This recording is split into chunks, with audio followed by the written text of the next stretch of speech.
It's the story, it's a fun story. Yes, I'm legendary.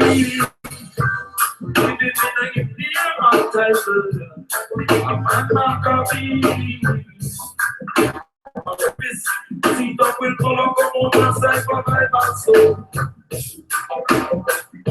I survive and so.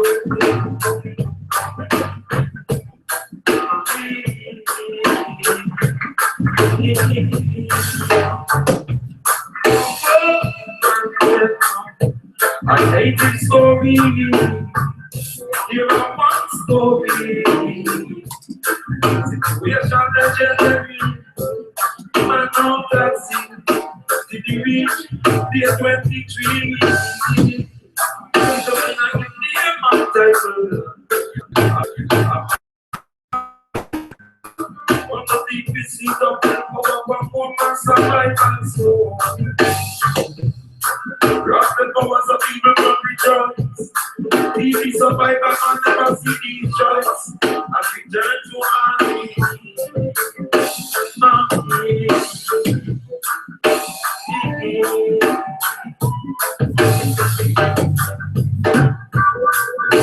1 street. And over the world of my family. Situation legendary. Situation legendary.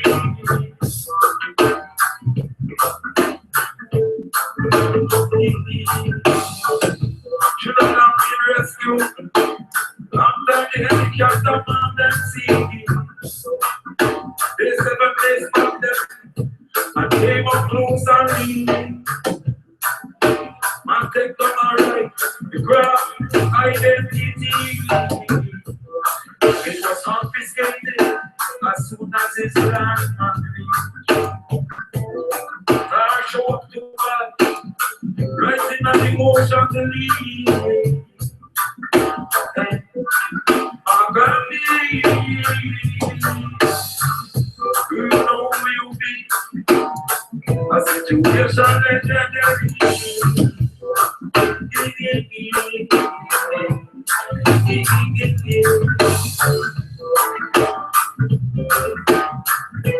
Situation legendary.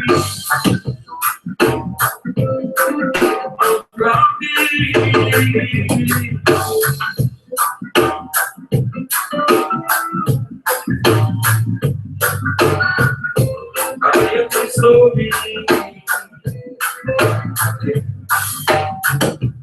Man has succeeded in the beach, year 23. Remember that if the man.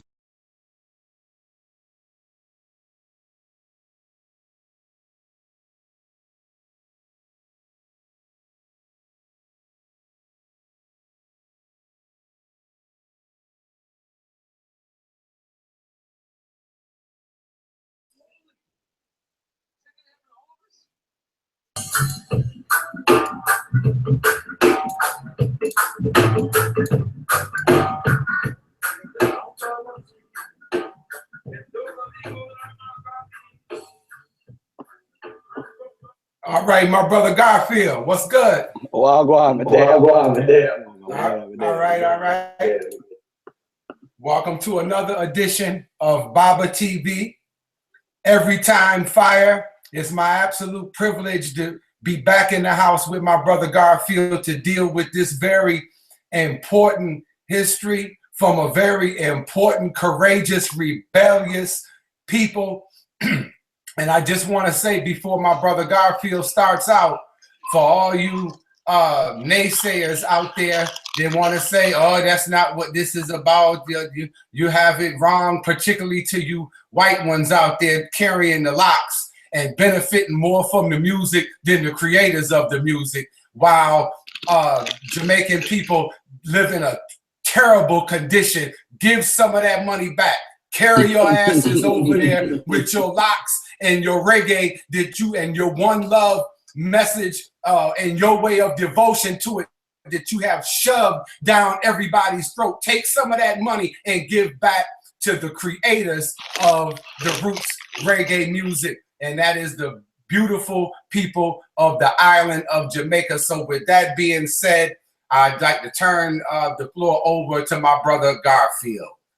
Hey, peace and love. Peace and love. Everybody that's listening. Hold on, do I have an echo? I hear you good, brother. All right, good. All right, good. I see you representing. I see you representing background, the red, black, and green. And I just want to tell everybody, man, we're gonna have some fun today. I mean, I do have my show. I'm not gonna rush. Today we're gonna take our time. Do a quick review. I'm hearing a reverb, brother. Do you have your YouTube muted? Let me see. How does it sound now? Let's see. I'm So here. I'm here. I hear you real clear. All right, peace. All right, peace. Now I'm here. Yeah, now I'm here. I'm hearing what you're saying now. Yeah. Yeah. I have my YouTube on. And I muted it, so I know it's not me. Let me try something here. All right, how does that? Has the same problem? Peace and black power. Yeah, same thing. All right, mute your mic. Mute your mic, Baba. All right, so ladies and gentlemen, this is your brother Garfield, and yeah, that's what it was. Brother. All right, so we're gonna do this real so people could understand where we're coming from. I gave a definition for Rasta the last time, and I want to stress to people that this is me. This is not the entire Rasta movement saying this, and this is just Garfield saying, listen, we have a roots to being rebellious. We have a roots to having a struggle with the system and the white man, with the system and the oppressor, with the system and Babylon. So when you hear a Rasta man say we chant down Babylon, they're talking the system of white supremacy. And we need to understand that. All right. Nowadays it's different because nowadays you have white folks who are saying that, hey, we are also Rastas. But they can't be Rastas because they have not gone through the struggle that we have gone through. You understand what I'm saying? So they cannot be Rastas, period. So let me just break this down for everybody that's just joining. I'm going to share my screen. I'm going to break down some things. I'm here, as you see this morning, I'm eating my Jamaican banana fritters. So pardon me as I get it in, but it's all love, people. You know, Garfield always keep it real and 100%. All right, so let's do this now. I'm going to share my screen with everybody here. And we're going to get it in. We're going to do this properly. We're going to do this professional. And we're going to get the information out to the people what they need. I'm going to do a quick recap of what I'm talking about and why a part 2 is necessary. Rasta, to me, this is to Garfield. I don't care what anybody else says what Rasta is. I'm saying Rasta represents resistance, rebellion, and struggle against white supremacy. That's all it is. And I'm gonna give a quick example later on to show that Rasta existed in the BC era, even with the people that we're calling the Hebrews and so forth. I'm gonna break that down also. That Rastas have always been in societies where white folks are always trying to take over or put it on us. So we've always, whether it's black folks or white folks playing the role of white supremacists, we have always, ladies and gentlemen, been Rastas have always been there to fight, to have a resistance, to be rebellious, starting insurrections, and we always struggle against white supremacy. All right. So the last time I was on Baba TV, probably like a month ago, we touched on Rasta. You know, we talked about the first Maroon War, where those wars took from around 1665 to around 1740. And we talked about Nanny, we talked about Kojo, we talked about what a Maroon is, because a Maroon basically is a runaway slave. Doesn't matter who it is. So if it was the natives of the land, which were the so-called Arawaks, or the Caribs or whoever was there, they ran away if they were under some sort of suppression or whatever, and whoever ran away was considered a Maroon. I just want to make it clear to everybody what a Maroon is. Has nothing to do with Moors, has nothing to do with the word MR, Maroons, Moors, nothing at all. Moortown, Moore town, was actually named after an Englishman named Moore, Moore. So a lot of Moors out there saying the Maroons are Moors and all this crap. I actually finished Ishmael Bay's career with the Amin Ra squad with that foolishness. When he came with that foolishness trying to say the Maroons were Moors and all that stuff. And I don't care if Spragga Ben's saying Spragga Ben's need to wise up too. But anyway, moving on. We talked about the Maroon War. We talked about Kojo, how Kojo and the government of Jamaica at the time, they worked out a treaty. And this is important. Why are we bringing this up? This is very important because a lot of folks always say, why do we want to separate from the white man? It has never worked. Well, the Maroons is an example that it has worked. People might not know this, but the Maroons in Jamaica are free people. They are not attached to the Jamaican government at all. They don't pay taxes. They own the lands that they're on. A matter of fact, the treaties from the 18th century, this one, particular one with Kojo, is still accepted as law. The Jamaican government wanted to, after 1962, when they had their quote-unquote so-called independence from England, which is really just a mere paperwork, which really didn't mean anything. Because, and the reason why I say that is, Jamaicans are still tested by the English government with CXC and GCE exams. For those who don't know what that is, when you reach to the 5th grade in Jamaica, or what we would call equivalent to 11th or 12th grade here in America, we have to take an exam from CXC. The people that designed the exam is from Britain or England, the UK. So if you are free, you can't even test your own self. So you're not free. That means England is still in charge of you some way, somehow, as far as education-wise. Because everything that I tell you today, they never taught me in high school. They don't teach this in the schools. So everything that I tell you today, you're going to find out here in America in some university or college. But the fact is, in our own country, Jamaica, this information, we're taught about the Maroons, yes, but not in the way from a Maroon perspective. You're taught from an English perspective. So they send the exams to Jamaica. For those who don't know, CXC and GCE exams, they send it to Jamaica and test us. So when they test us, we are still judged by the English. So we are not capable, that's what the white man is saying, of protecting or of educating ourselves or grading ourselves educational wise. And a lot of people say, oh, well, CXC is good. Yeah, the exams is well tested. It's a good test because let me tell you something. It took me years of college to actually learn something in America because the educational system in Jamaica is so far ahead of what we have here in America. It's unbelievable. It took me years of going to college to finally learn something because the school system up here is not as highly as the system in Jamaica. It is a very difficult system. I mean, when in the 9th grade or the 3rd form, I would have 15 classes. 15 classes, including physics, chemistry, biology, English literature, religion, math, English, and so forth, whatever else. We had 15 classes. You don't have that here in America. And then in the 4th form, which is the 10th grade, we would have to bring down our classes to 7. And we'd have to pick the 7 that we're going to take in the CXC exams the following year, in 5th form or 11th or 12th grade.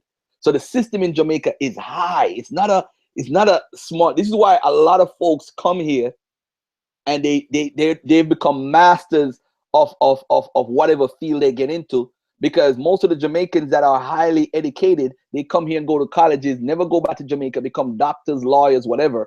We are our system of education is very high. But the problem I have is we are still worked on by the English system. They're the ones that score the grades and all that stuff. Like we can't do it ourselves. So that's saying that we're not truly free or independent per se. That's just my point. All right. So that nobody gets confused in what I am actually saying. All right. Now, when we look at different situations with Jamaica, all right, people could say, well, Garfield, you're a Jamaican, right? And you're born here. You're a Jamaican, right? And you have different things that that you follow here. And I don't really follow anything, but there are different things that I do. Hey, peace to Shesmu Patar, by the way, and peace to brother I Rodriguez in the building. Much love and respect, brother. All right. I want to say to everybody that's watching, we have to be careful with how we discern information when it comes to different cultures. I am Jamaican, so I'm more attached to it. I've seen it. You know, my mother was a historian. For those who don't know, she was a history teacher in Jamaica, and she was a history teacher here in America. So history is in my blood. So people say, why Garfield always talk about the Hebrews and the Moors and whatever? It's because I'm attached to history. That's what I love. It's in my blood. All right. So let me just say that from the Maroon War, you had Kojo, and you had a treaty that they signed. But in the treaty, a lot of folks don't know that the Maroons also would help the English government to capture runaway slaves. At first, the Maroons did not do it.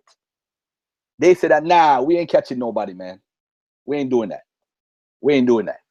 So they said, hey, we ain't catching nobody. Anybody that run away, let them run away.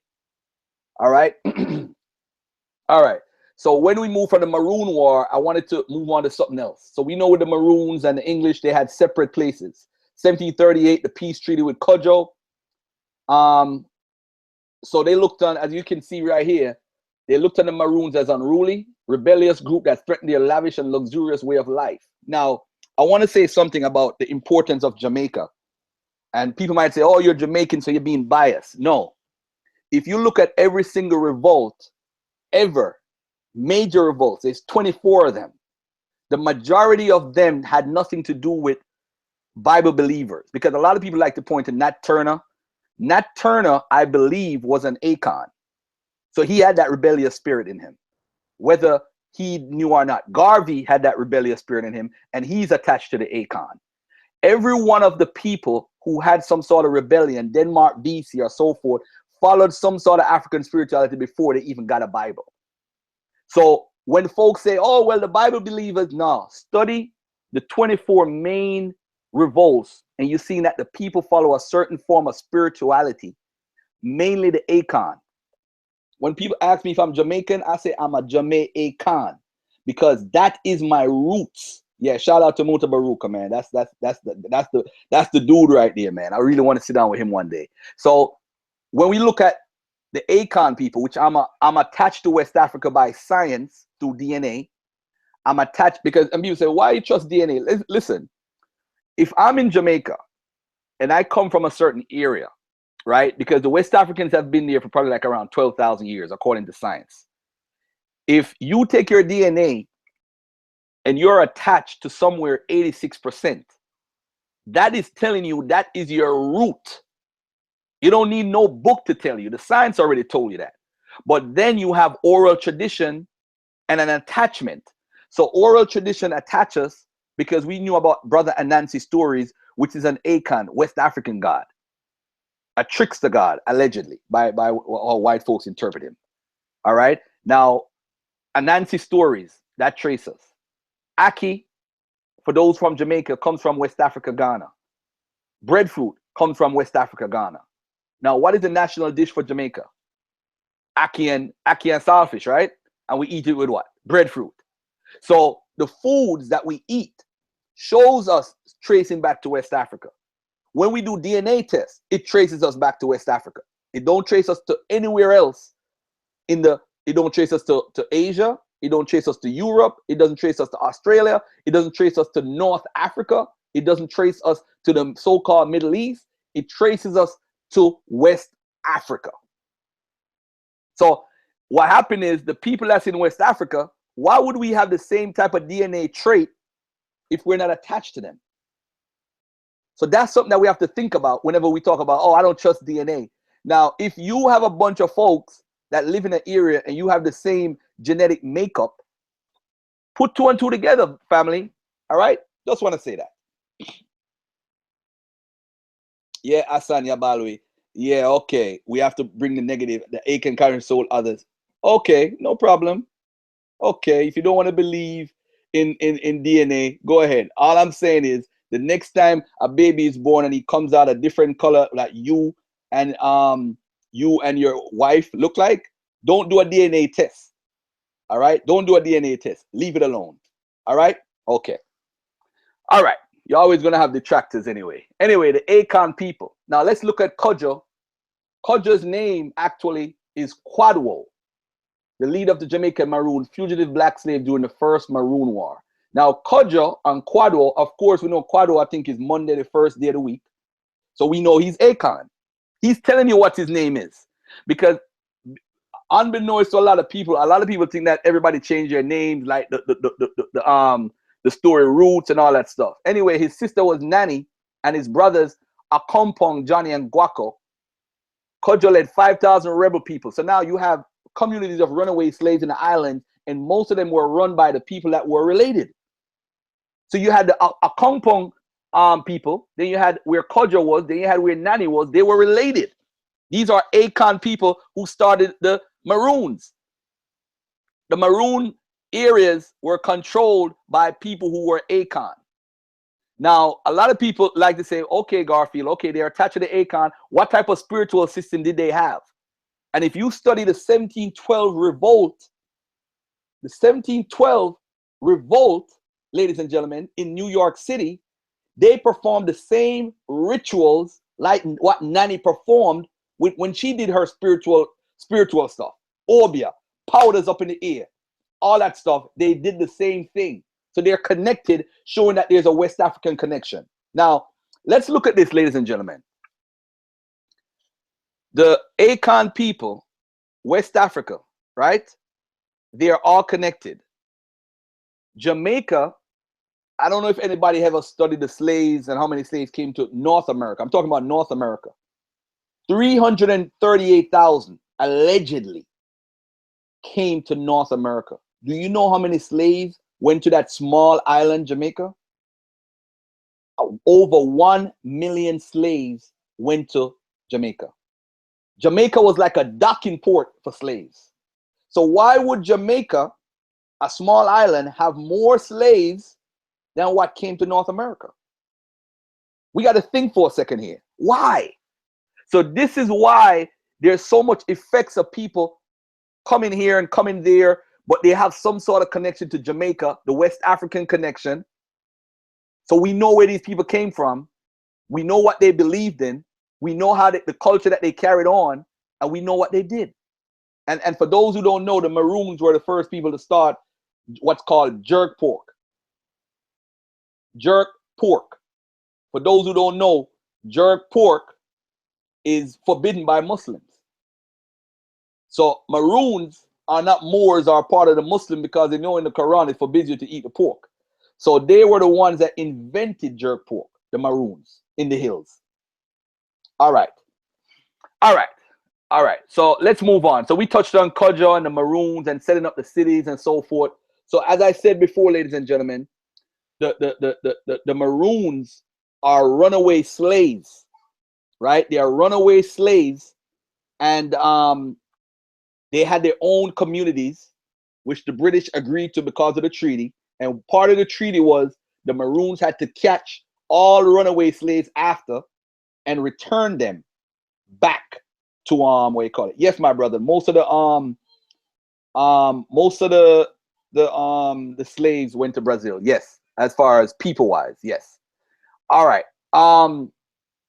So now we have the Maroons. They have to set up their area, set up shop, and so forth. So their rebellion wasn't based on the Bible. This is what I'm trying to prove to the people. and they are free today. You could go into a maroon town and see what they're doing today. Has nothing, and they're the only free people outside of outside of Haiti that have their own land, don't pay taxes, don't submit to a government. So when I talk about an abandoned town for people to move, I always tell people I'm moving back to Jamaica. I have land in Trelawney. I have my maroon people in Trelawney area. I got some up in the hills. They're all over Jamaica. So it can be done. Don't be fooled by these people saying, oh, you can't leave the government and so forth. The Maroons have left the government from 1738 till now. They don't pay taxes. They own their own land. They are not educated by this English society. They have their own schooling, etc. So this needs to be understood. All right. Okay, so Cudjoe was the one that divided them into 5 towns, Blue Mountains, Cockpit Country, and so forth. So when I say Rasta means resistance, rebellion, etc., this goes on from this time period. These people are being birthed out of this mindset. All right. All right. Let me just move on here. Let's look at that was my source, Junior's what do you call it? So I talked last time about the Jamaican Nat Turners, Tacky and Three Finger Jack. For those who are not aware of Tacky, one of the 2 largest slave rebellions in Jamaican history was a revolt led by the Coromantee, that is the Akon from West Africa's Gold Coast, slave named as Tacky, that began in St. Mary's Parish in 1760 and eventually spread across the island. Tacky organized a rebellion along ethnic lines, reportedly involving almost every Akon slave in Jamaica, but not mobilizing slaves from other ethnic groups. Wow, that's kind of interesting here. The revolt began on Easter Day, April 7, 1760, with an attack on the fort at Port Maria, where 150 slaves seized gunpowder and muskets before marching south. This sounds like what Nat Turner did, gathering new recruits as they went. Although Tacky was captured and executed within days, and the rebel band he led disintegrated shortly after, guerrilla war involving thousands of slaves continued for months afterward across Jamaica. The rebellions took suppression was not announced until October 1761. The rebellion occurred at a moment of massive expansion in the Jamaican sugar industry, which my brother Shezmu just talked about, because Jamaica had the sugar industry. That's what was so important about Jamaica. We was able to provide sugar for pretty much a lot of the English parts of the Caribbean and in America. At least 120,000 African slaves have been imported in the previous 20 years, compared to 90,000 in the years 1721 to 1740, and 53,000 20 years prior to that. In 1760, Britain was involved in the 7 Years' War with France and Spain, which both distracted planters from maintaining plantation discipline and reduced the slaves' food supply. The St. Mary's Parish, where the rebellion began, had the highest concentration of Akon slaves. And by the way, ladies and gentlemen, where did Garfield come from? Where did he come from? He came from the same area where all of this took place. This is near his hometown, where the rebellion began, had the highest concentration of Akon slave and the lower. I mean, St. Anne's and St. Mary's is right beside each other, in other words, because that's where he's from, St. Anne's. The rebels wanted to expel all whites from Jamaica. Look at this. The rebels wanted to expel all whites from Jamaica and establish a society that was independent of European powers. Now, if later on in this discussion, I'm going to talk about the youth black faith. This was one of their goals. Baba Shanti, this is one of their goals. So when I talk about Rasta goes deeper than just locks and smoking weed, you have to see the root of why the mindset came into being. The rebels received, so again, the rebels wanted to expel all whites from Jamaica and establish a society that was independent of European powers. So now, isn't that what the Maroons have today? They're independent of European powers, and they have but the only thing is they haven't expelled all the whites from Jamaica. The whites are still there today. All right. The rebels received spiritual guidance and courage from an Obia man who was captured in the early stages of the rebellion. This African slave prepared the rebels by giving them protective amulets, and the belief that Tacky could not be killed by white bullets was also apparently very common among the rebels. Now, the rebellion spread beyond St. Mary's, with conspiracies and uprisings reported in Kingston, Spanish Town, Clarendon, St. Elizabeth, St. James, and Westmoreland. Although Tacky's band of rebels was dissipated relatively quick, ongoing disturbances continued for months in the western part of the island. By the time the rebellion was completely suppressed, nearly 400 slave rebels had been killed in fighting, another 100 executed, and around 500 transported mainly to British Honduras, now Belize. Ladies and gentlemen, this is important because every time we had any form of rebellion in Jamaica, they would ship the people to Belize, because Belize was where they would send them so that they wouldn't have any problems by spreading to other British controlled areas. So this is where they would send all the rebellions. Now and by the way, this is from mostly a white perspective, by the way. About 60 whites and another 63 blacks and people of color had been killed by the rebels. Do you really believe that? I think they killed much, much more, but they just want to suppress the effects of what these rebellions did. So they're not going to put out the real numbers. The rebellion caused significant changes in the slave system in Jamaica. Authorities passed several new repressive laws in its wake. Obeah was suppressed more vigorously. Greater controls were imposed on slave meetings and on slave access to weapons, and the island's military resources were increased, as was funding for fortifications. Taki's rebellion was one of the last African organized rebellions in the West Indies. Future unrest there tended to be organized by Creole slaves. Now, what is important here, and I want you guys to pay attention, is that the authorities passed several new repressive laws in its wake where Obeah was suppressed. They're trying to say that Obeah was one of the reasons why a lot of these people were doing what they were doing. That inspired them. Now, I want you guys to pay attention to what I'm saying carefully right now. Whenever the Assyrians, I'm going back into BC times now, I'm going to tie in what Rasta and resistance have been around for ages. Listen to this, ladies and gentlemen.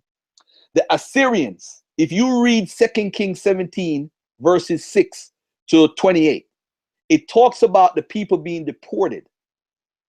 The Assyrians, who are not like us, they would deport you to another country, right? Because they didn't want you to have a rebellion based on what you believe. They took away your God from you and put you in a different land where you didn't get to worship the God that you worship. So now he would move the people in Samaria and in Judea and move those people to somewhere in Babylon. Move them in Persia. So now they started worshiping the gods of that land. Because if you read 2 Kings 17, I think 24, it says that they asked for a god. They asked for a priest to come back who they deported from Israel, to come back and tell the people the God of the land. So the people that stayed in the land would worship Yahweh or whichever God they worshiped. But the people who they got deported had to worship a whole different God. So they deported all the priesthood, the Levites, as the Israelites would say. So the Levites never stayed. So they brought back one to teach the people how to worship the God. Then they got rid of him. So all the priesthood was gone. Believe it or not, it's a storyline. But the deportation policy of the Assyrians is the same thing as they want to suppress the Obeah. They want to suppress the people that believe it because they didn't want you to rebel against them. So Rastas have been around for ages, family. It's resistance, rebellion, and struggle against white supremacy. It's always been around. It's not a new thing. All right. All right. Now the next person that we talked about the last time was Three Finger Jack. Three Finger Jack was a beast. All right. Jack Mansong. You know, these are some pictures of him back in the days. Three Finger Jack. You know, most of the information I got came from this book here, The History and Adventures of Three Finger Jack, the Terror of Jamaica. The Three Finger Jack, his name drove fear into the hearts of white plantation owners. Perhaps the most feared runaway slave in Jamaica during the 1700s. It wasn't Taki. Now it was this guy, Three Finger Jack. Historians say that the very mention of Mansong's name drove fear into the hearts of white plantation owners in Jamaica.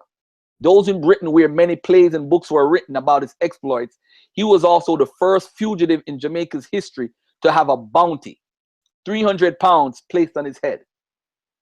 Historians say Mansong got the name Three Finger Jack after he lost fingers in an ambush in which he attempted to rob a Maroon called Kwashi. Kwashi is said to have fought back and chopped off Jack's 2 fingers, although he was also badly injured in the skirmish.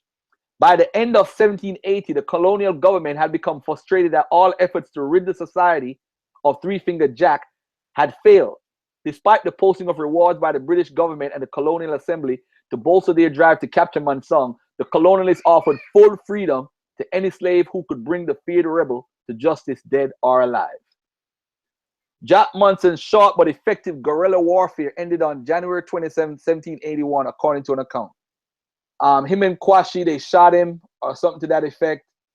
He was shot 3 times. He was overpowered and slain after the slave boy bashing his head with a rock, and both he and Rita proceeded to cut off his 3-finger hand and head. His head was then placed on a bamboo pole. The trophies of the war were then taken to the town of Maroon Bay before being placed in a bucket of rum. They were then taken to Spanish Town where the $300 reward was claimed. The head and hand of Jack Monson were preserved for 20 years at Spanish Town. All right, this is my source right here. All right, so we know about 3-finger Jack. And if you notice, you know, you have 1760, the Tacky Wars, 1780, 3-finger Jack. Then 1795, we got the Second Maroon War. The Second Maroon War was no more than 300 Maroon warriors and 200 runaway slaves in West Jamaica outfought and outwitted forces 10 times their numbers for the 8 months of the war, lasting from July 1795 to March 1796. Unlike the earlier struggles and the First War, the Second Maroon War was short but savage, lasting only a year, and was limited mainly to the cockpit country and its environment. All right, there are different historical accounts about that war, but you know, everybody have their own version. You know, with over just 600 men or 500 men, they were able to hold off different forces of British soldiers, over 5,000. So you know what I'm saying? So this war was unbelievable, man. A ring of soldiers were put around the cockpits, cutting off the Maroons from much needed provisions, as well as isolating them from potential allies. But the massive British troops were unable to drive the Maroons from the rugged cockpit country, nor inflict a single decisive defeat on them. Several parties seeking to penetrate the cockpit from the British base at Vanfield were either badly mauled, got hopelessly lost in the jumble of forested cars, dispersed in disorder, or ambushed and killed as they descended into a cockpit that connected indirectly with the Petit River. So they got their ass whooped. So now you ask yourself again, what was the religion of these people? What spirituality did they follow, etc.? Now, I wanted to say this, though. Originally, they didn't want to teach us Christianity. They didn't want to teach us that because they felt that that was their religion. Yeah, Taki was killed by another Maroon. Yes, yeah, he was. Not Taki, I mean 3-finger Jack. I don't know if Taki was actually killed by another Maroon, but whether he was or not, that's fine because, of course, the Maroons had a treaty. All right. The next person I want to talk about is Dutty Bookman.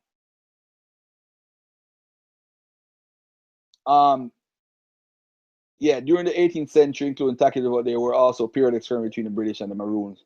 Yeah, definitely there was skirmish going on always because they wanted us to fulfill that you know, fulfill the foolishness, the treaty about turning in people. You know, that's why you had the Second War, because they revolted, they didn't want to do it. Yeah, there were 200 runaway slaves that helped them. You know what I'm saying?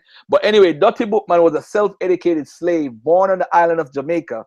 After he attempted to teach other slaves how to read, he was sold to a French plantation owner and placed as a commandeer, slave driver, and later a coach driver. Dutty Bookman is very important because, again, ladies and gentlemen, you see, because of his spirituality teaching Obia, not Christianity, not the church, I'm telling y'all, it went back to the Obia, to the Akan spiritual tradition. This is what inspired the people. Just like the Assyrians wanted to take away the Israelites' identity at that time. So they moved them to somewhere so they couldn't worship the way they worship. So they take that away from them because the Assyrians didn't want you to rebel against them by using your God. So now the English now, thousands of years later, it's the same thing. Now, if Dutty Bookman was he's teaching people how to read in Jamaica, and they got, you know, that's what they tell us.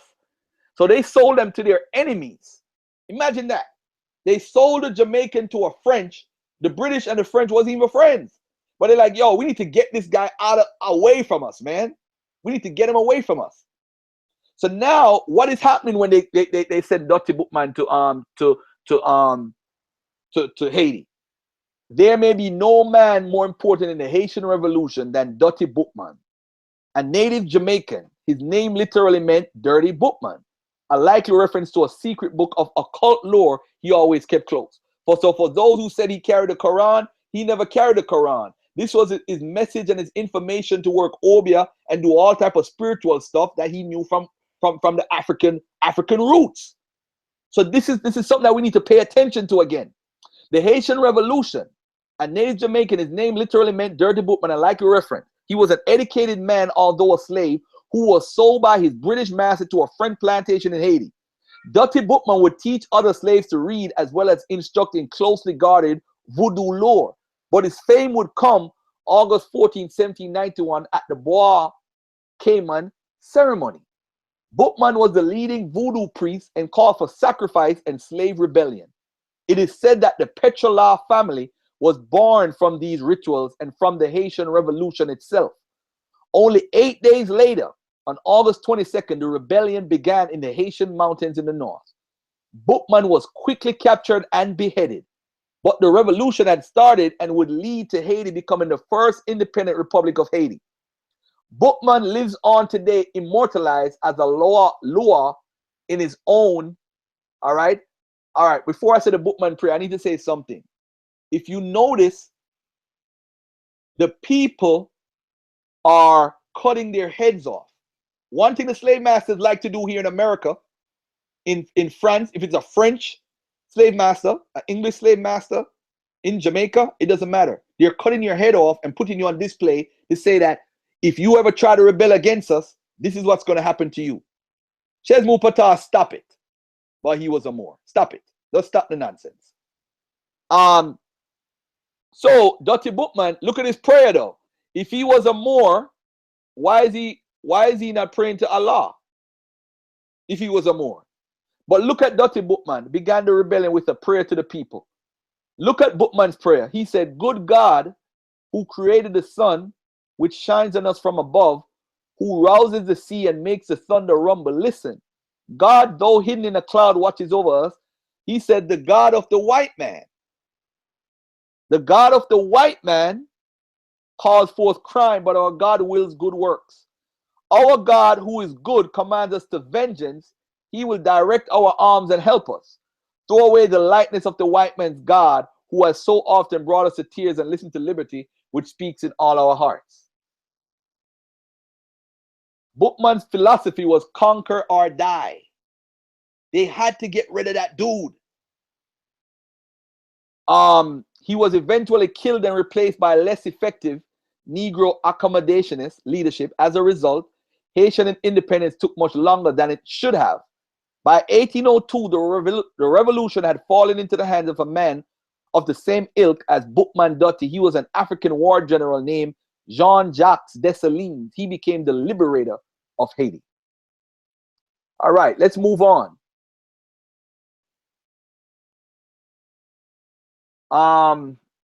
Sam Sharp and the Baptist War. So this is a preacher guy, you know. Sam Sharp, who was Sam Sharp and why did he instigate but not start the uprising that is now known as the Christmas Rebellion, the Sam Sharp Rebellion, the Emancipation Rebellion, and the Baptist War? Christmas because it happened during the Yuletide season. Sam Sharp for the obvious reason. Emancipation because it sped up the emancipation process. It is called the Baptist War because it felt that the rioters who were involved were mostly native Baptists who were influenced by Baptist missionaries, and Samuel Daddy Sharp, an educated, articulate, and influential preacher who believed slavery was wrong. Let me just go through this real quickly. Around 1823, it was rumored that the King of England had granted the enslaved their freedom, but the white masses were withholding it. That was just a rumor that was going on. The rumors were also heightened by the masses themselves, who suspected the English government secretly intended to free the slaves. They were agitated. All right, so now we're looking at 1823. Remember, ladies and gentlemen, slave trade was illegal at that time. Remember that. the slave trade had ended. So now, if the slave trade ended, that means these slave masters would have to what? They would have to give up. They would have to give up the slavery and all these slave traders who are the slaves who are making their money through the sugar industry. All right. They were determined to fight these plans of the British government and expressed their resolve to secede, if necessary, from Britain and join the United States, thus removing them from British sovereignty. And in secret, Sam Daddy Shaw met with many of his followers to lay down plans for a general strike after their 3-day Christmas holiday was over. They would refuse to work unless they were paid, and Shaw thought it would have been very difficult for the masters to force everybody to work against their will. Also, Shaw maintained they were only to use violent means unless they were forced to defend themselves, but some of his followers were not in agreement. They were ready to fight for what they thought was their right, freedom. And on December 27th, the trash house at Kensington Estate was lit, signaling the start of the uprising, which spread to many estates all over Western Jamaica and out of Sam Sharp's control. Religion played a major role in this watershed moment of our history. William Knibb and Sam Sharp, a lay preacher, believed slavery was wrong from a biblical perspective, and that was what motivated Sam Sharp to organize Jamaica's first labor strike, which led to the Baptist War. All right. Led by native Baptist preacher Samuel Sharp, blacks demanded more freedom and a working wage of half-going wage rate. The brutality of the Jamaican plantocracy during the revolt is thought to have accelerated the British process of emancipation. Parliament passed a law for initial measures to begin in 1833, followed by partial emancipation, outright for children 6 or under, 6 years apprenticeship for the rest in 1834, and then unconditional emancipation of chattel slavery in 1838. All right, so let's move on. We're gonna, I could have gotten to I'm not gonna touch on the Maroon War Rebellion, but we're gonna get into the whole Rasta thing now. 4 men that taught about Selassie that changed the whole Rasta movement. I didn't get to touch on Bedouard because Bedouard influenced the Rasta movement before. 1921, Bedouard had a march in Jamaica against the society, a rebellious march that many people were arrested and so forth. All right. So we look at Bookman, he was shipped out. We looked at the people from the Taki Wars and the people who supported Street Finger Jack. They were shipped to Belize because they were causing problems. So this is what they do. They ship you out. So it's just like the Assyrians with the Israelites. Ship them out. You want to cause problems? Bye. Get out of here. So the 4 main men that started the Rasta movement: Archibald Dunkley, Joseph Hibbert, Leonard Howell, Robert Hines. The difference between these men is that some of them were more outspoken out there than the others. And we need to understand this. Leonard Powell is the headliner because he was the one that's the most popular out of all of them. All right. All right. We know about Joseph Hibbert. He was close to Leonard Howell. Joseph Nathaniel Hibbert was born in 1894, died in 1986, was along with Leonard Howell, Archibald Dunkley, and Robert Hines, one of the first preachers of the Rastafarian movement in Jamaica.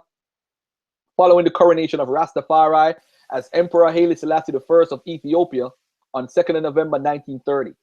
In about 1911, at the age of 17, he moved to Costa Rica, where he spent 20 years at farm work, also becoming a member of the Ancient Order of Ethiopia Masonic Lodge. His background at this time had been with the Ethiopian Baptist Church that had been founded in Jamaica by the 18th century Baptist preacher George Lyles. Hibbert returned to Jamaica in 1931, starting his ministry, the Ethiopian Coptic faith, to teach that the newly crowned Haile Selassie was divine in St. Andrew Parish in a district called Benoa. He reached this conclusion independently, having studied the Ethiopic translation of the Bible. Somewhat later, he transferred his ministry to Kingston, where he found that another street preacher named Leonard P. Howell was already teaching many similar doctrines like Howell and Dunkley. Hibbert was subjected to arrest and imprisonment by authorities, and he was also a founding member of the EWF Local 17. Hibbert was probably among the Rastafari elders, including Mortimer Plano, who were given the honor of meeting with Haile Selassie I on his historic 1966 visit to Jamaica. In 1970, Hibbert formally invited the Archbishop Lake Mandefro, whom Haile Selassie had sent to Jamaica as emissary of the Ethiopian Orthodox Tewahedo Church, to teach the Rastafarians about the Orthodox faith. And in about 1971, Mandefro named Hibbert as a spiritual organizer. All right, that's from Wikipedia on Joseph Hibbert. Let's look it up on Wikipedia. The next person is Henry Archibald Dunkley, was along with Leonard Howell. Okay, all right, no serious questions. All right, Henry Archibald Dunkley was along with Howell, Hibbert, and Hines, one of the first preachers, and so forth. Dunkley had spent much time away from Jamaica as a seaman employed by the United Fruit Company, and he returned to Port Antonio, Jamaica on December 8, 1930, where he switched professions, becoming a street preacher. His studies of the Bible had convinced him that the newly crowned Haile Selassie was the returned Messiah, and that Rastafari was the name of God. By 1933, he had relocated to Kingston, where the King of Kings Ethiopian Mission was founded. Following Howell's December 1933 imprisonment for sedition, Dunkley too was imprisoned briefly by the authorities a number of times in 1934 and 35 on charges of disorderly conduct. In August 1938, he became one of the foundation members of the first Jamaican local chapter of the Ethiopian World Federation Local 17, which however became dormant soon after, or to be replaced by the more permanent Local 31. Although not as much is known of his life as that of Howell, the most outspoken founder of Rastafari, Dunkley was reported as still alive in 1991. Another Garveyite associated with the early Rastafarians is Robert Hines, a follower of Alexander Bedwood, who was among those arrested on Bedwood's 1921 march against oppression and his call for spiritual reform. Chevans calls Hines the most successful of all early Rastafari. In terms of membership, Hines led an organization of over 800 members on roll and turned out at functions of a couple hundred. Hines' headquarters was called the King of Kings Mission, and it was organized along the lines of a revival group. Again, the connection between Bedouism, revivalism, and early Rastafari is patently clear. Also, like both Bedouin and Garvey, Hines had the ability to attract a large following. Here goes my source. All right. Let's look at some of this stuff. Right. Oh, this is blocked right here. Leonard Howell, Joseph Hibbert, and Dunkley and Robert Hines, all four may have been. Hold on, let me do something quickly here. All right, there we go. And Robert Hines, all four may have been original Garveyites, and at least 3 of them had traveled outside of Jamaica. It could be expected that they had become acquainted with other cultures, witnessed social and economic developments of other countries, and as a result, most likely had reason for becoming frustrated with the colonial stranglehold which existed in Jamaica. We have very little information on the history of these men had they not figured so prominently in the founding of the Rastafarian movement. No one would have heard about them in a monograph written by 3 universities professors. Let me put this here. And this, by the way, is from the book by I'm gonna give the name later on by I forgot the name of the guy. It's called The Rastafarians. In 1960, we learned that Leonard Howell was a world traveler who had served in the Ashanti War of 1896, and during that time had learned several African languages. He also visited the United States, where he encountered severe racial discrimination. Finally, sometime before 1930, he returned to Jamaica. Joseph Hibbert was born in 1894. At age 70, he migrated to Costa Rica, where he lived for 20 years. All right, I spoke about him earlier, about being a part of the Masonic, Ethiopian Masonic Lodge. All right, Leonard Howell later became the leading figure in the early development of the movement, began his ministry in the dilapidated slums in West Kingston, where he immediately developed a following. Hibbert started his mission in St. Andrew in a district called Benoa, but later moved to Kingston, where he found Howell expounding the same doctrine. Robert Hines was his deputy.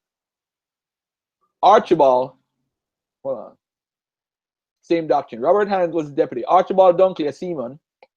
I went through that already. All right. Let me see here. No one knows how the name Rastafari was adopted over the title Haile Selassie.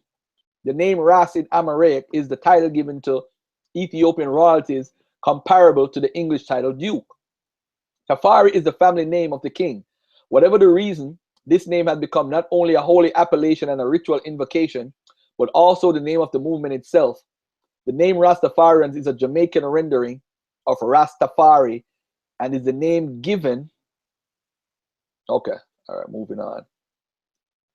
The Daily Gleaner, and by the way, because of their preaching and so forth, Leonard Howell, and I got to give a shout out to Leonard Howell, man, because he inspired a lot of this. True story on Gwe. All right. The Daily Gleaner reported that crowds of people gathered in Courthouse Square at Morant Bay for a glimpse of the alleged seditionists and their followers charged with less serious offenses. Among the charged were Robert Hines and Leonard Howell.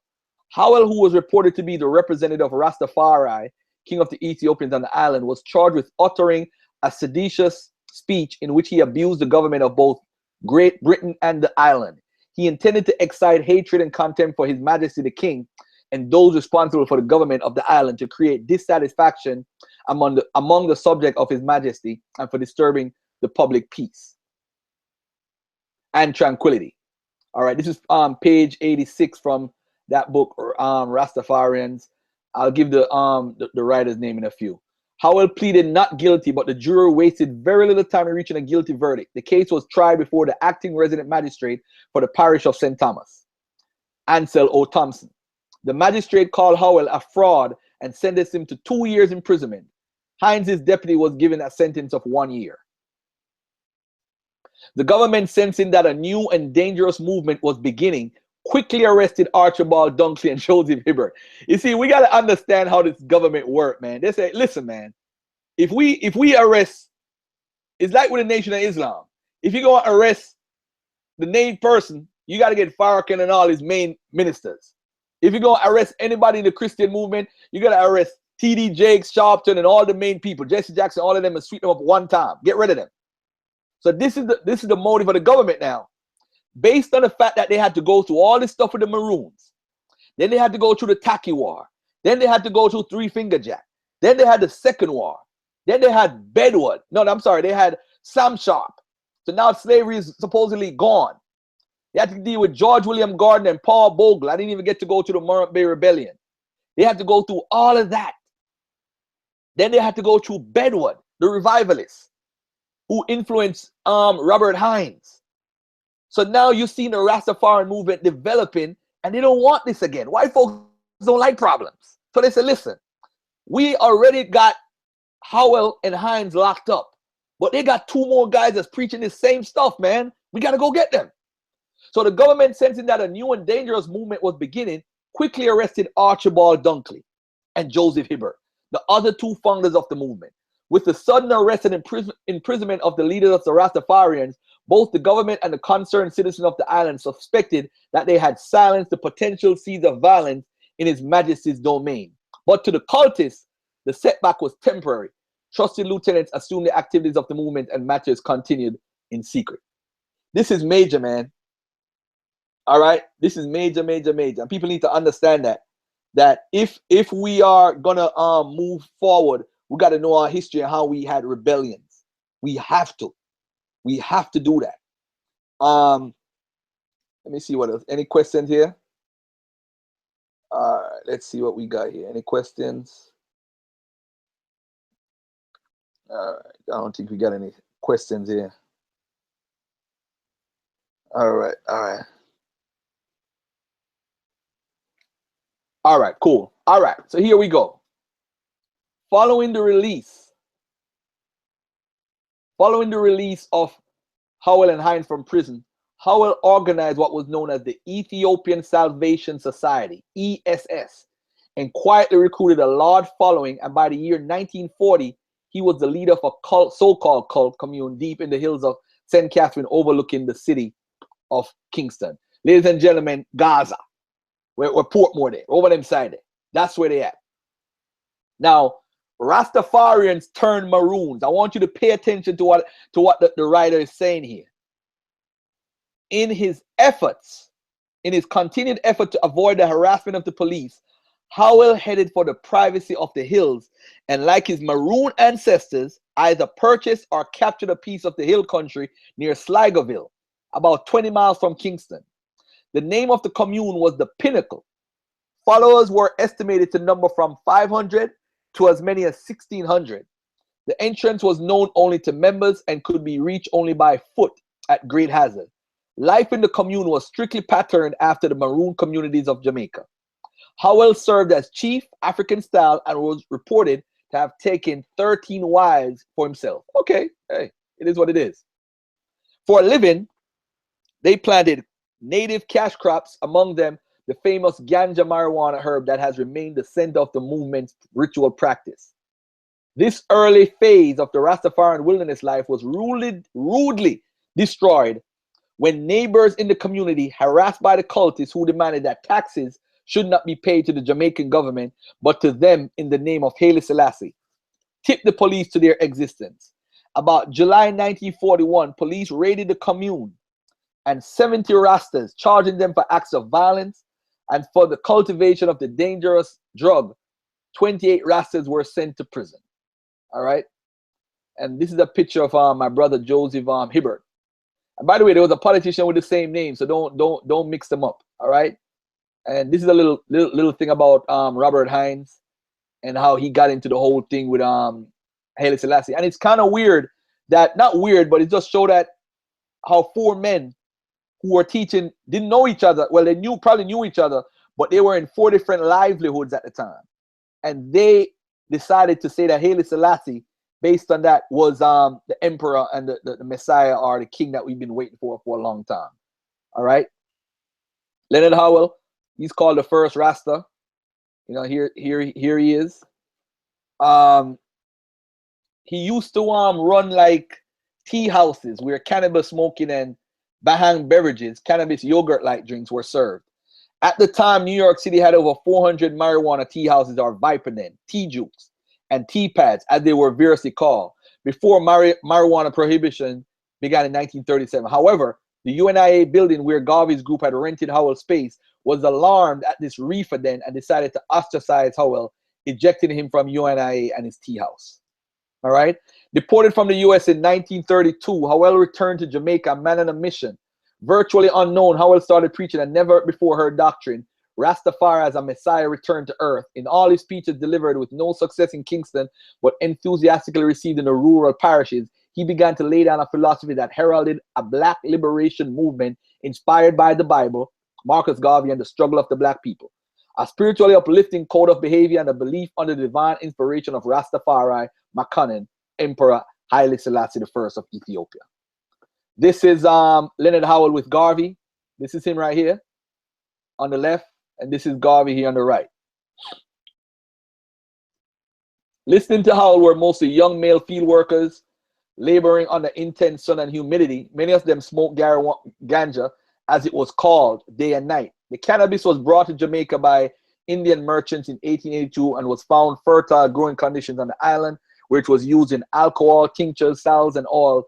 It was around 1990 when ganja was smoked, usually by young plantation workers, as it kept them musical and cool in the heat. The ganja also directed their thoughts to social injustice. Indeed, were to be uprisings in 1935 to 1938 in parishes where Howell had preached, and ganja was smoked. Leonard Howell, the father of the Rastafarian movement, that's what he's called by many people, but we know these 4 people are the fathers. In 1933, Leonard Howell gave the Rastafarians 6 principles. 1, hatred for the white race. 2, the complete superiority of the black race. 3, revenge on whites for their wickedness. 4, the negation, persecution, and humiliation of the government and legal bodies of Jamaica. 5, preparation to go back to Africa. And 6, acknowledging Haile Selassie as the supreme being and only ruler of black people. All right. This is a book that I got some information on called the Ganja Complex and the roots of it.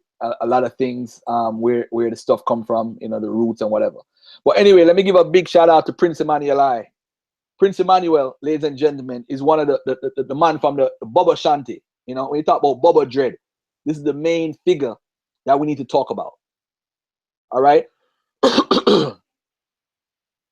Yeah, I know truth story. And Haile Selassie, if you study his interactions with Marcus Garvey, man, a lot of people might not want to hear this, but it's not too pleasant to what Haile Selassie thought of his darker people, his negotiations with the Italians as far as bringing him back into power, how he was willing to do certain things to his people was not something that a lot of Rastafarians want to hear. But that's another topic I should bring up in part 3, because part 3 is going to be about the root of the Rastafarian locks, the looks, how it influenced Leonard Howell, because he traveled all over to African places, and how, you know, the Mama tribe used to wear the locks, the smoking of the herb. I don't know. A lot of people say it traces back to Hindu roots, Indian roots, because the Indians came to Jamaica and planted it, like I just said earlier. Leonard Howell actually admits to that through Joseph Hibbert's information. And, you know, so this is Prince Emmanuel Haile Selassie. You know, when you hear the Rastaman, them say, "Hail, Prince Emmanuel Haile Selassie, Jah Rastafari." You know, they're talking about this man right here. So this man carried on some of the stuff that Howell taught, right? The Bubba Dread. I'm going to get into it a second, but I just got to give him a special shout out, special segment, because Prince Emmanuel Charles Edwards was born 1915. He died 1994. Was a Jamaican Rastafari who founded the Bubba Shanti Order in 1958 in Bull Bay in Jamaica, and is held by that group to be a member of the Holy Trinity. Along with Haile Selassie and Marcus Garvey, the triune positions of the Bubba Shanti Trinity are as follows. Haile Selassie is regarded as the King of Kings, a prophet sent by God. Garvey is perceived to be a prophet and Emmanuel, a high priest, and he's also believed to be Melchizedek of the Bible. All right. The group called the Bubba Dread show the most correlation with revivalism. However, they are dreadlocks but are different from the youth Black Faith and other mainstream groups. Most Bubba live together in a commune. They are organized like how Howell was and give rituals great importance. The Bubbas wear tightly wrapped turbans around their head. So if you look at Prince Emmanuel right here, it's tightly wrapped. So you could tell different type of Rastas by how they look. The Bubba them have their way. The youth Black Faith have their way. The folks who follow Joseph Hibbert, when they brought the Ethiopian Toledo Church to Jamaica, they have their way. So different Rastas have their different ways. All right, just to make that clear. The Bubbas wear tightly wrapped turban around their head and dress in black or white robes with sandals unusually. The Bubba respect other Rastafarian groups like the Youth Black Faith, but aggressiveness is alien to them, and they do their best to get along with surrounding communities. They live in a small utopian society 9 miles east of Kingston in Bull Bay. The Bubba call their community the city on a hill. Our man would say Bubba Hill. So when you listen to Cableton and the man say, "Yo, Prince Haile Selassie," and talk about a man go Bubba Hill and Ray. This is what they're talking about. The view of the sea is beautiful from their commune, and buildings are painted red, green, and gold. They are squatters on their lands. Their leader, Prince Emmanuel, became the central figure in the Bubba Dread movement in the 1950s by setting up his camp in Akiwak. People that joined him there were so inspired that after a week, marched to Victoria Park, where they planted a red, gold, and green flag. The Bubbas remained at Akiwak until 1968, when they were bulldozed out. They were forced to 3 different places before finally settling Bull Bay. These are some of the things that they go through as a Bubba Dread, Bubba Shanti. All male Bubbas are called prophets or priests because they believe Prince Emmanuel to be their God. Prophets are the ones who have reason, and priests are the ones to conduct services or move around the altar. There's also a guard, keepers of the stores, the cooks, the managers of the Delco plant, and the controller who purchases supplies for the community in the Bubba commune. The women are subordinate to men. Yes, the women are subordinate to men. They greet everyone by bowing with the right hand, touching the left breast, and saying, "Blessed, my Lord, blessed." They also substitute the same thing sometimes for goodbye or excuse me. At sunrise, noon, and sunset, each Bubba prays facing east towards Jamaica and their king. Females in the Bubba society are beneath all males in status and rights regardless of age. Women are required to cover their legs and arms. Their lives strictly consist of looking after the children and performing other domestic duties. Women also have to go into menstrual recluse when they are menstruating, as I mentioned earlier. A woman is allowed to serve guests, but never Bubba males. The males cook and serve. Women are allowed only to cook for themselves. Interesting. A Bubba can be sexually active with his wife 12 out of the 28 days, and for the other 16 days, she must hide away from other men. This is when women go to the sick house, where other women tend to her domestic chores and take care of her needs. Women in the Bubba community are thought to be unclean for 3 months after they give birth to their babies, and only a nurse attends to them at this time. Yo, that's just for people who don't know about the Bubba Shanti and where it come from. Prince Emmanuel is looked upon in the Rastafarian movement and one of the main inspiration, one of the main people that inspire people to get into the Rasta movement. If you look on Cableton and certain bubble, you know it's where them come from just by listening to the music. You know what I'm saying? So when we think about reggae music and we listen to Bob Marley and so forth, we have to think about the fact that music was basically a way of telling the life and the struggle of people in Jamaica. Basically the Rastafarian movement and the struggles that black folks face in Jamaica. Because remember, 12 white families used to run Jamaica at one point before 1962. And they still run it. You talk about Matalan, you talk about, you know, Siaga and them family and them all them peoples. You think about how the struggle is basically the Rasta movement was what Jamaica is made for Jamaican people in the Caribbean. Basically for us to defeat the system of white supremacy. That's why I'm saying Rasta is resistance, rebellion, struggle against white supremacy. All right. Let's go to my favorite right now. Youth Black Faith. In the late 1940s, 5 brethren, guided by their love for the Rastafarian doctrine, got together to start what would become the Youth Black Faith. These 5 leaders held their own on the street. They call themselves Brother Taft, Pete, Brother Fursop, Badaman, and Watson. Kingston was expanding rapidly due to peasants leaving the rustic for urban poverty. Bakawal had already entered into Akiwak. All right, hold on. Let me see if there's any questions that go on right now.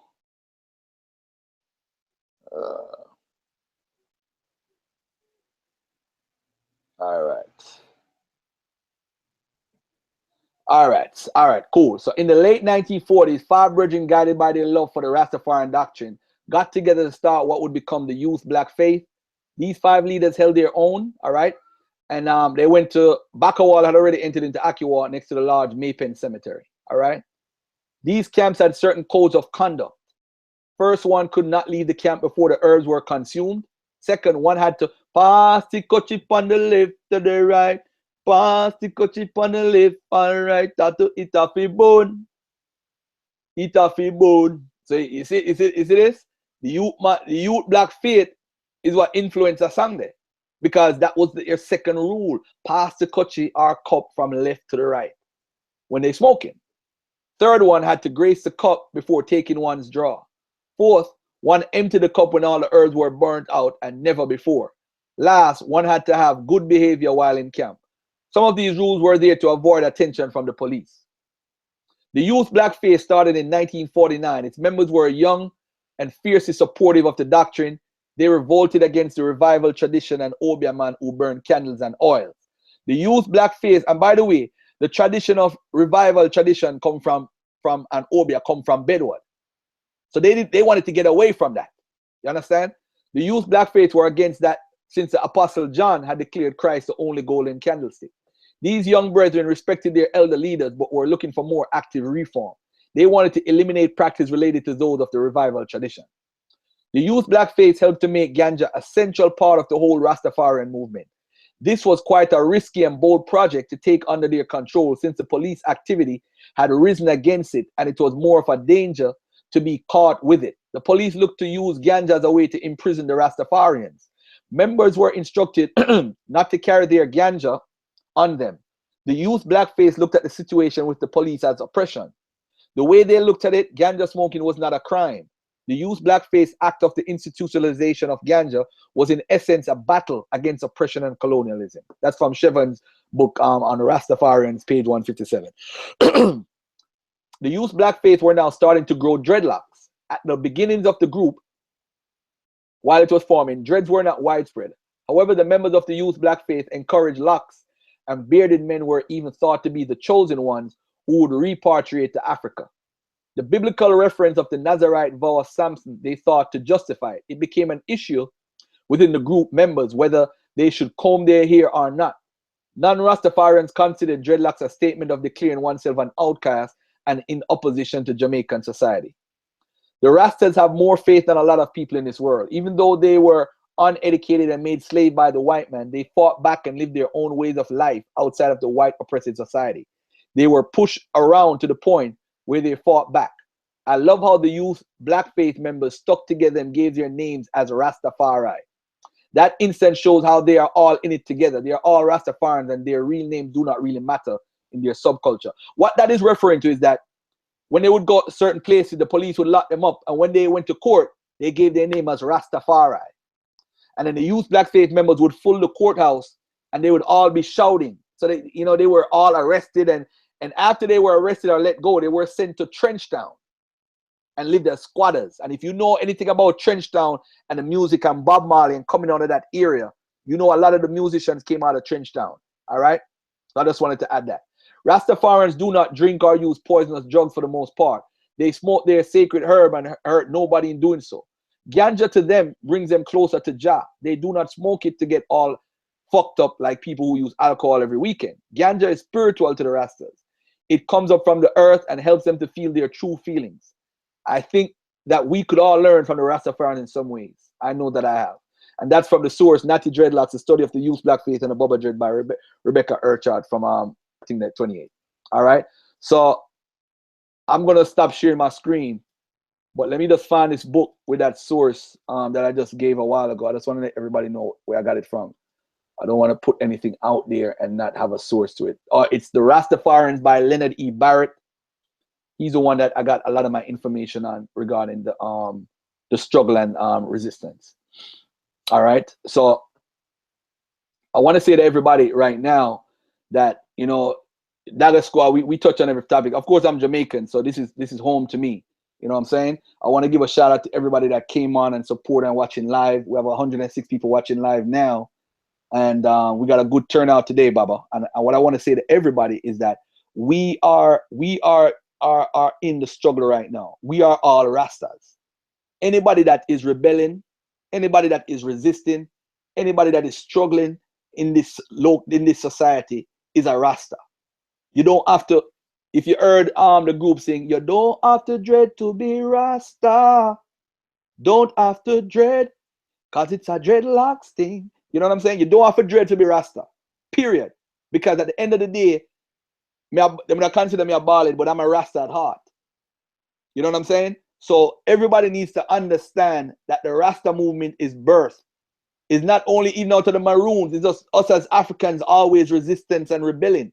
Even some of the people that lived in Africa, you know, we rebelling against the oppressive forces always, man. That's why I went back to the Assyrians and the native people that lived in the land of Israel.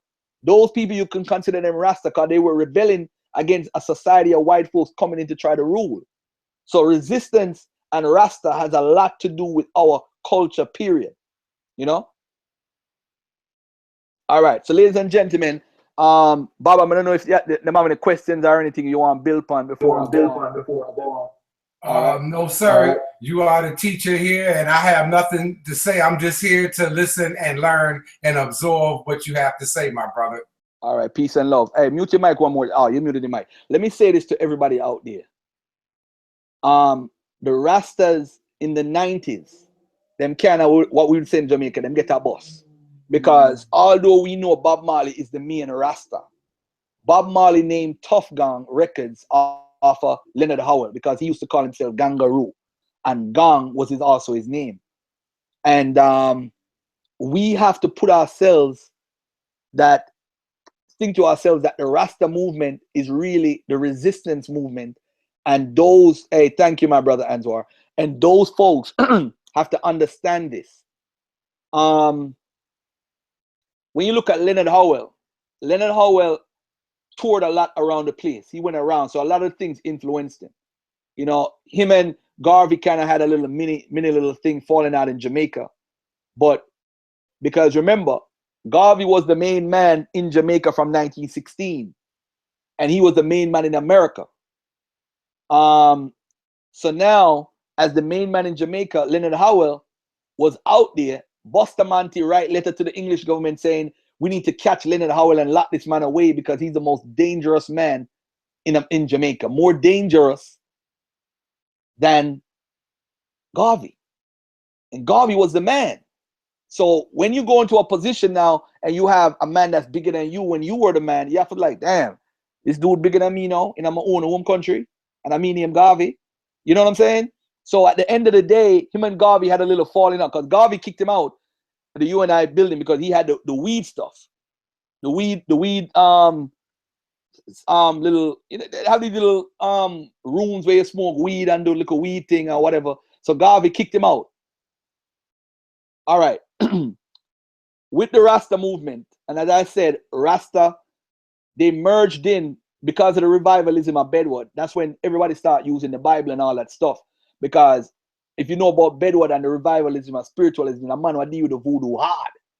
You understand? So Bedouin is a very big inspiration for the Rastafarian movement. And in some cases, they look on him as a prophet too. All right? So Bedouin, and that's for the people who follow the revivalism. But the youth black faith, they try to get away from that. But later on, though, they got caught up in it with the later members. All right? The Rasta movement is still important. It get a bust in the 90s with Capleton, Anthony B, Garnet Silk, Luciano. When Capleton come out and say, Selassie, I live it every time. Marcus Garvey, live it every time. It started, let the youth them start think about Rasta. A lot of people turn to Rasta and start weird and study more because of the music. And that's what the music was supposed to do. You know what I'm saying? Influence and tell you where to live and how for live as one. You know what I'm saying? How for battle the society that we live in. So we can learn a lot from this presentation.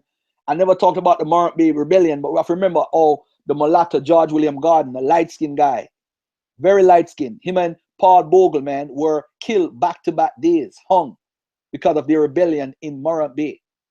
So Paul Bogle is a national hero. George William Garden. You know, when you look at all these different people that are basically helped us, Marcus Garvey. And today we are resisting. Jamaica has problems like everywhere else. Everywhere else has problems. Let me say Jamaica is one of the worst places to live right now. We have the most churches per square mile, but we also have the most bars per square mile. Everywhere you see a church, you see a bar. So it's like other people come out of church and go drink. They're crazy. You know what I'm saying? Big up Conrad Garden. Yeah, man. Garnet Silk was the dude, man. He was the dude I think was gonna raise it to the Bob Marley level. You know what I'm saying? You know, sad that he ran into a burning house to rescue his mother and he also died. So he died a very sad life, you know, died a sad death. But I want to tell everybody I'm gonna be starting my program on my channel, Garfield A. Reed, because my YouTube channel is not working, the Dagger Squad. So on Garfield A. Reed channel, I'm gonna continue. I'm going to do a part 2 on Zion Lex and plagiarism. I'm going to touch on that right now. And I'm also going to touch on this a little bit. And we're going to get it in. But Baba, for part 3, I'm going to touch on where the Rastas, the locks, we're in the locks, some of the foods that they eat, the smoking, there's certain influences on that came in that we hold dear to. That they come from. We're going to talk about Haile Selassie. The part 3 might take long because we're going to talk about rituals and the roots of them. But if we end up doing a part 4, which is not a problem, we might have a talk about Haile Selassie and what he did and what he meant to a lot of us, good and bad. We touch on the good and the bad. Why him and Garvey never got along. It's kind of funny that the Rastafarians use Garvey as a prophet to Haile Selassie, but Haile Selassie and Garvey never got along. It's kind of weird, you know, but and then again we have to look at how Selassie, you know, the whole color thing, you know, messed him up. All the negotiations with the Italians, how he tried to give up his people. You know what I'm saying? That was, you know, I wouldn't, you know, to get back to be king again. So negotiations. People got to talk about the good and the bad. You might love Haile Selassie for what he represent. You know what I'm saying? Hey, Raskoab, hey, whatever you say, bro. I agree with you 100%. Yeah, but so pretty much that's what I got to talk about on part 4 about Haile Selassie. We got to touch on Haile Selassie, just Haile Selassie alone. I don't want to talk about him with the stuff where the inspiration of the ritualistic stuff and mix it with Selassie. I want Selassie by himself, so we can just do a whole show about Selassie, what he did. And I got to also touch on Melinek II too, because Melinek II made some of the same mistakes that Selassie made, although he beat up the Italians too. So we gotta think about these things, man, and go back. And we gotta talk about the Nubians, the Sudanese, the ancient so-called Ethiopians, how they relate, you know, with Taharka. the power of Taharka, you know, represent Ethiopia back in the days, how he helped out Egypt and how he beat up on the Assyrians. The Assyrians ended up beating up on him, but he beat them up 3 times. So we're going to talk about Rasta resistance and talk about Taharka, Melanet II, Haile Selassie. That's going to be part 4. But part 3, we're going to deal with the rituals of the Rastafarian movement and then move on from there.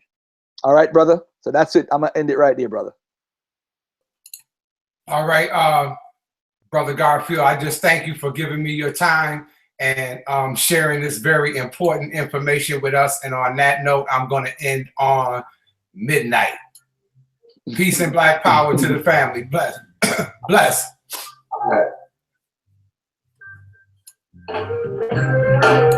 Remember, just you are the Makani, Jehovah.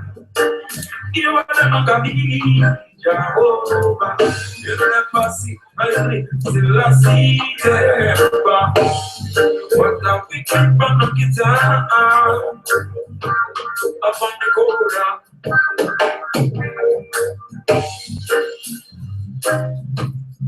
Remember, just you are the Makani, Jehovah. You are the Makani, Jehovah. You never see my still I see Jehovah. What a wicked man of guitar.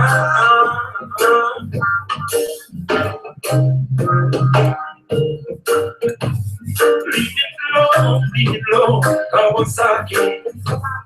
3 seconds down to 0 to 60. As they run this motor in danger. Let's come this dry out creation.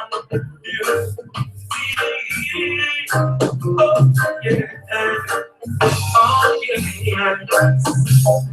Remember just, you are the Makani. You are the Makani.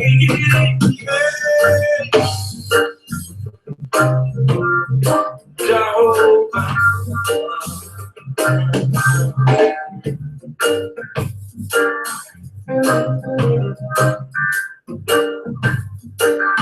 Cause they believe the world don't go back so far. They don't know the system that you live in so long. I worship of no God you live in land. And I'm moving on big youngster and around. And I'm moving on deep youngster and around. Yeah. Remember just you are the Makani. You are the Makani. Jehovah, Jehovah.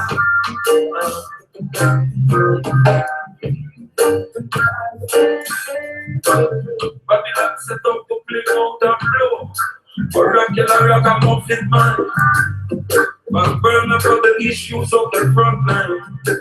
Oh, people now play fight it coming up from prime and overtime time. I see Rastafari is over this time. Rastafari welcome and bless. Not this and cost. All them discuss. World don't go back so far. Baby, world don't go back so far. You must not say. You must not know. Yeah. System you live in a soul. I worship of no both living. Big gangsta and around. Them a move big gangsta and around. Remember just you are the Makani. You are the Makani.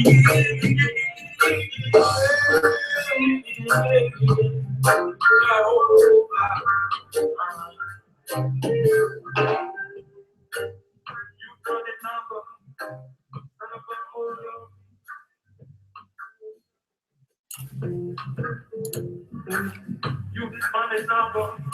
Stand firm and hold your feet.